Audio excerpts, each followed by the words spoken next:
Offre le billet, ne donne pas accès à moi. Je travaille la nuit parce que les villes y disent la vérité à voix plus basse. Je suis chef de bord sur un train de nuit, celui qui part d'Austerlitz quand les cafés ferment et qui arrive à la mer quand les journaux s'ouvrent. Je m'appelle Amira. Mon uniforme sent la lessive et les couloirs. Mes poches gardent des timbres, des pansements, des crayons, un sachet de camomille et une vieille blague que je ressors quand un voyageur a peur du noir. À la maison, il y a Léa. Elle relit des livres anciens, ses mains savent réinsérer des pages égarées comme d'autres savent retrouver des gens. Dans l'atelier, elle parle doucement aux toiles et au cuir. Chez nous, elle parle fort aux plantes, parce que les plantes, dit-elle, sont sourdes mais polies. On vit au-dessus d'une laverie qui ne prend des vacances que le lundi de la Pentecôte et d'un bar qui ne prend jamais de notes. Nos horaires se croisent comme deux trains en correspondance, juste assez longtemps pour se donner un sac de fruits ou un baiser avec les quelques secondes de retard autorisés.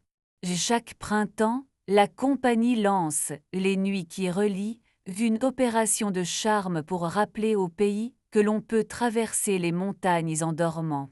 On ajoute un wagon-bar, on fait venir un pianiste un peu mélancolique, on colle des affiches où l'on voit des mains sur des vitres propres. Cette année, ils ont aussi invité un vidéaste célèbre pour filmer l'expérience, un certain ALC, sourire d'un bleu calibré, voix qui met des filtres aux confidences. Il attire les jeunes, m'a dit ma directrice, et il ne coûte que la moitié d'un bogie. J'ai haussé les épaules avec la discrétion d'une gare, je ne suis pas jalouse, j'ai du travail pour. Mais j'ai un cadre qui me tient lieu d'ossature. Il a été écrit le soir où un homme trop gai a cru que son billet lui donnait droit à ma nuque pour un selfie de la vraie vie. Léa et moi avons la même parade depuis. Une carte de visite, 3 lignes scotchées au réfrigérateur. Un pas d'aftes sans nom, ni minute, ni chaise visible. 2 les compliments n'ouvrent aucune porte. 3 les mains appartiennent aux objets qu'elles tiennent. Je les relus avant la nuit d'ouverture. Le train, lui, avait sa charte, contrôle, sécurité, ponctualité. J'y ai ajouté mentalement la mienne. Et écoute, distance, lumière qui ne vole personne. Le départ de 21h51 a cette façon de rompre avec la journée en un clignement de quai. Les valises montent comme des chiens inquiets. Dans ma voiture, j'ai salué une mère et sa fille aux yeux trop ronds, un couple qui s'était déjà pardonné quelque chose, un cycliste amoureux de son vélo, 2 étudiantes qui avaient la fierté tenue par les sangles de leur sac, et une dame à chapeau qui avait connu des porteurs de bagages. Mon adjoint, lui, a levé le pouce, la loco avait envie, nous sommes partis. À 22h17, première notification, le bar de la gare, un ticket. Léa me l'avait promis, elle devait récupérer un paquet auprès d'un artisan qui n'a confiance qu'au rendez-vous tardif. À 22h58, deuxième notification. Je n'ai pas laissé ces chiffres s'asseoir sur mon thorax. Je sais que les bars, comme les gares, changent de caisse en plein service. Elle m'a écrit astérisque paquet OK, Ginger Hall. Je range les chiffons et je dors astérisque j'ai répondu astérisque bonne nuit. Je veille astérisque Naël C. a rejoint le train à Étampes pour filmer la montée en nuit. Il portait un micro-cravate déjà allumé, un sourire à demi-lumière et un technicien au regard décent. Zamira, il a prononcé mon prénom comme une piste sonore. On fait simple 10 minutes. L'émotion, la vérité, le roulis. 10 minutes et de la vérité, oui, ai-je dit. L'émotion, on la laisse aux passagers. Je lui ai montré le wagon-bar, les couchettes, l'emplacement de l'extincteur. Il a tout filmé trop près, comme si la nuit l'invitait à fourrer sa caméra dans les draps. Je lui ai appris 2 mots, recul et autorisation. Il a hoché, professionnel, affectionné pour l'accord qui sonnait bien à l'oreille. La nuit avait commencé sa farine, les couloirs sentaient la mène et les valises.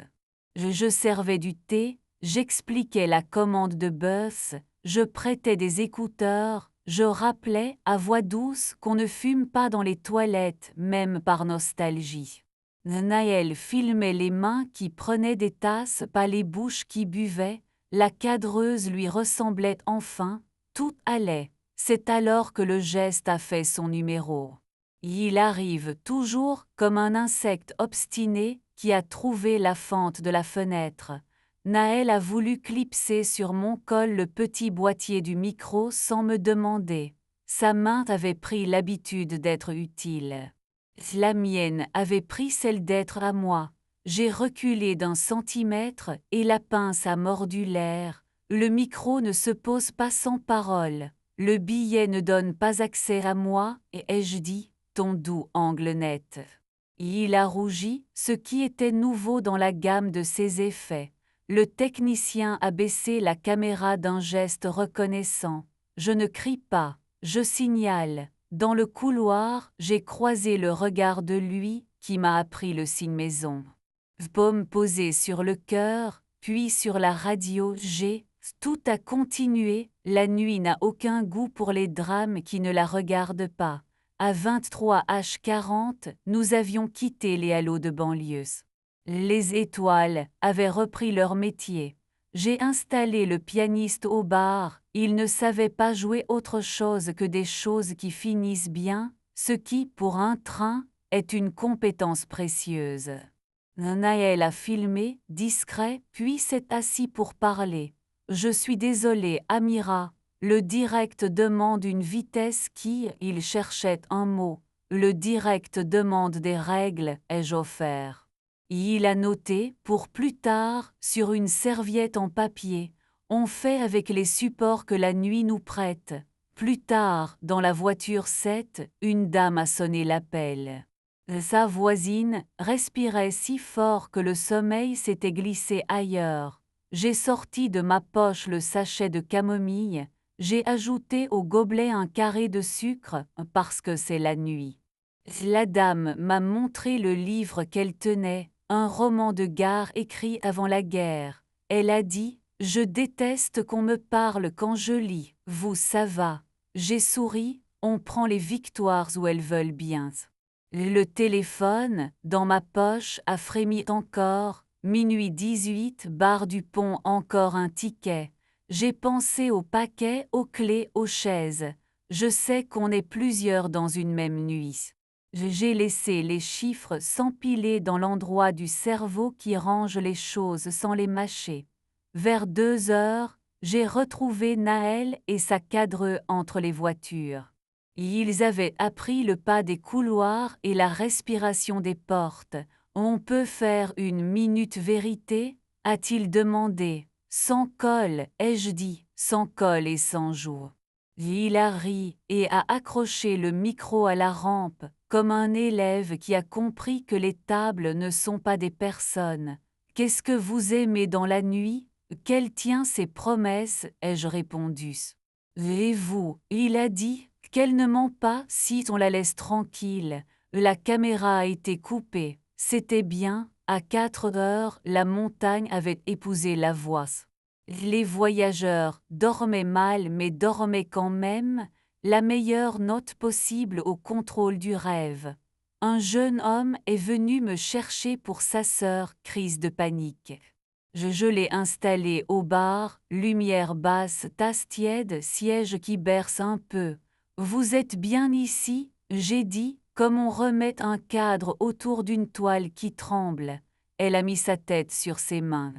Le pianiste, réveillé, a joué une seule note, juste pour dire aux nerfs qu'ils avaient un toit. À l'aube, les montagnes se sont mises à ressembler à des idées. Nous étions presque arrivés. Naël a remercié la caméra, moi, la nuit, toutes les évidences. Il a promis d'envoyer un truc propre, j'ai promis d'oublier qu'il avait rougi. La cadreuse m'a glissé un autocollant filmé n'est pas prendre, qu'elle avait imprimé pour elle. Je l'ai collé à l'intérieur de mon carnet, là où je garde les billets perdus que l'on me confie au cas où nous avons rangé chacun sa version du monde. À l'hôtel du terminus, j'ai dormi 5 heures et demie, ce qui, pour une chef de bord, équivaut à un week-end dans une maison blanche. Quand je suis rentrée, Léa avait posé sur la table un sandwich au thon et un livre qu'elle avait recousu de nuit. Un journal de 1932, mémoire d'un employé de gare. Nous avons bu du café, puis écrit la 4e ligne sur notre carte. 4. Le billet ne donne pas accès à moi.